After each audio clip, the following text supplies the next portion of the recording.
The change of regulation for 2017 is, as an engineer, is a more exciting aspect of the car. Compared to 2016 car, when it's more an evolution of the car, here you have to change everything on the car, review all the procedure you are doing, and try to optimize the car performance on something you don't know. And it's very, very exciting as an engineer. Probably the biggest set of regulation changes we've had since 2009. Very interesting. It's less of a change than 2009, certainly from an aerodynamic perspective, in as much as the flow structures are similar, but very different in the detail. This one, it opens up more opportunity. We sought some level of chassis differentiation, and these rules may provide the framework for us to pursue some chassis differentiation if it's to our benefit. There are many new challenges, both for the aerodynamicists and for the structural engineers. It's been a long time since there's been anything quite as different coming out of F1, so we're looking forward to it. From our point of view, as an aerodynamics department, this new set of regulations is extremely exciting because we get a lot more freedom in terms of these areas of the car that can deliver quite a bit of performance. And we always like to have more ability to play around with these areas.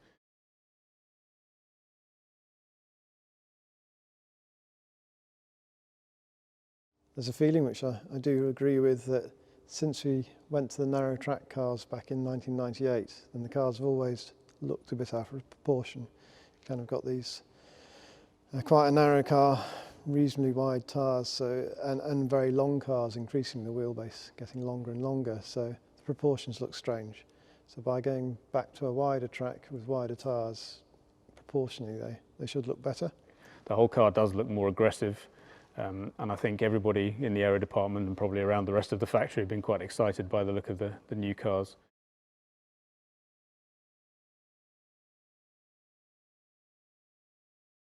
The 2017 car will be clearly more aggressive car in terms of looking, will be wider,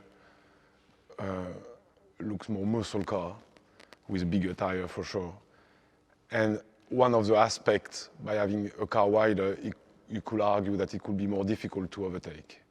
However, due to the aerodynamic effect and more drag effect you will have, and more time you spend on the straight, you will have some opportunity and more opportunities than previous year to overtake in this kind of condition.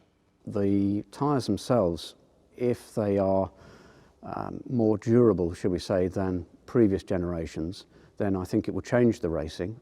Not necessarily for the worse, but I think for the better.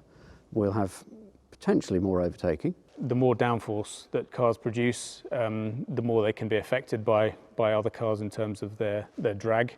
So it could be that cars are able to run closer behind another car to use the slipstream down the straight. So overtaking in that sense could actually be easier.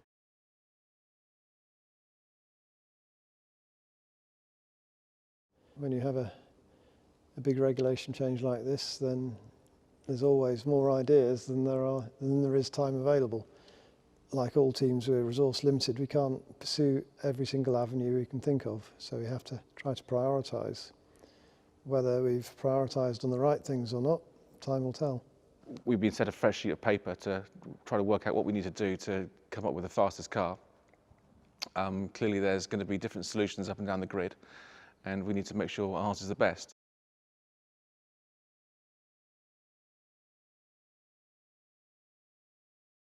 We proved last year, in 2016, that on the chassis side we are able to create something good.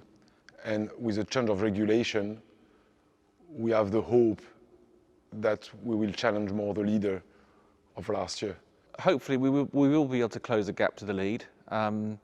We did that to a certain extent last year. We were more competitive last year than we were the year before for certain. And during the year we closed the gap up, so we hope that we can close it up further. It doesn't really change the fact that we're changing the rules to go in and want to be world champions. It's our aim, it's what we want to do. Whether we can do it is a great question, and we'll have that answered around about sort of November 2017, won't we?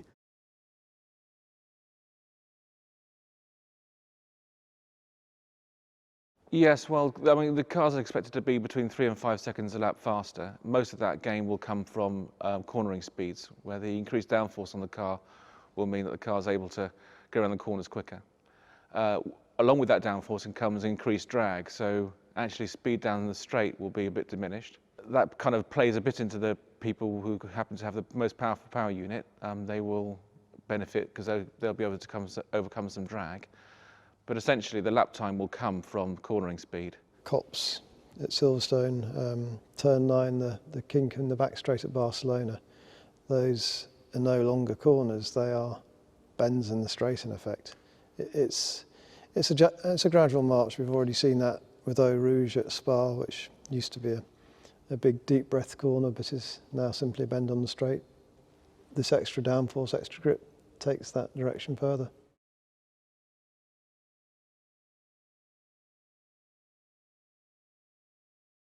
The improvements you made from 15 into 16, if you can understand why you've drawn benefit from the changes you've made, then it sets a philosophy and a pathway you can follow into 17.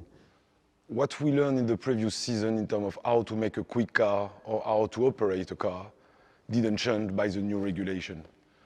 The new rules of 2017 changed the way or the type of tire you have, the size of the aerodynamic you have. However, the way you work still stays the same.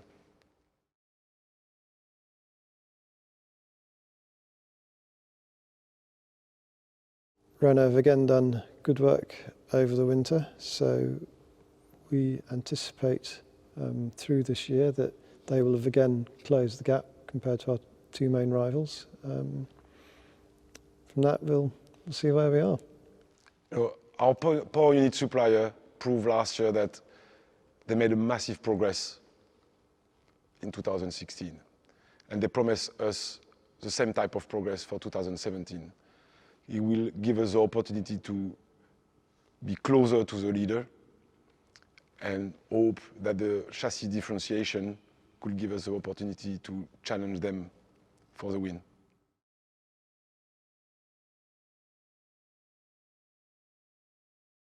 The presence of significantly wider tyres has a first order effect on the drag on the car.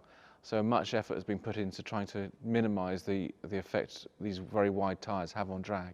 On top of that, the tyre will generate a lot more grip, and it will affect, for sure, the suspension stiffness in terms of deformation is what you can achieve on the car and chassis.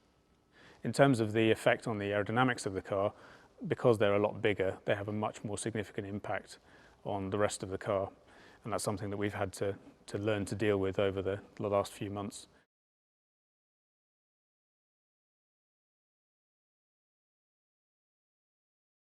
I hope that the car is cohesive. I don't think there's any one particular piece to point at and say, that bit's amazing, or I did that bit, Mum. It's how it all hangs together.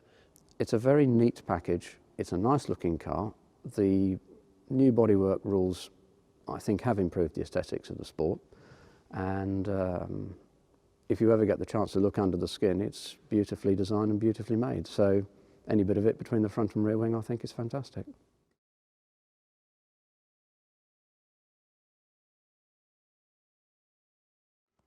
Superstition is not part of Formula One. It's an engineering racing category, and it should not be as function of luck. And I don't think it is. If you have the quickest car, a very quick driver, normally you win the race. No, RB13 doesn't worry me. The aim is to have both World Championships back in our possession at the end of the year. And if the car happens to be the RB13, great, bring it on. The number 13 for me is not luck, that's superstition, and I'm not superstitious. The first car I was responsible for at McLaren was the MP413, and that managed to win both championships.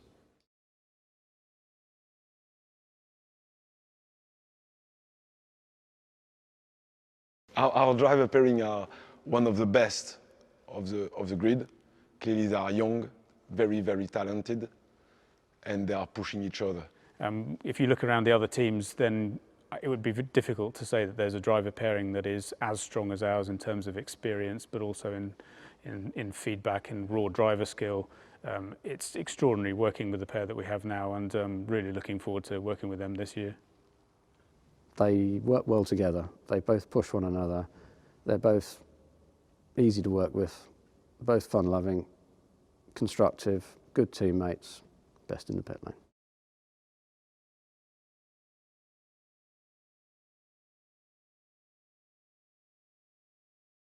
The first test of the season in Barcelona is one of the most exciting aspects of the season. First, you see the other car, you see your car, you try to assess the performance, you try to understand what is going well or wrong with your car, try to anticipate that, try to sort out the problem.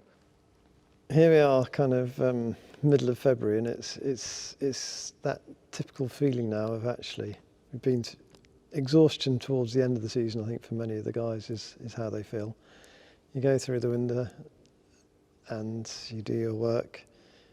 Now it's time to think, yep, actually just want to get going again now, and to be out on circuit and see where we are. It's generating a lot of interest as we get near the sort of culmination of the first efforts, if you like. Get it built, see what it's like, and then see what we can do with it to make it even better. So yeah, looking forward to it. It'll be good, really good.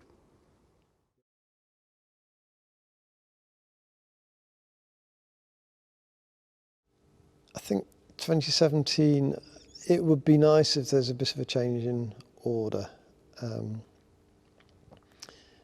for Formula One, and this is kind of obviously would be selfishly if we can be at the front of that change in order, that would be fabulous. But I think for Formula One, it would be nice to see some good inter-team racing.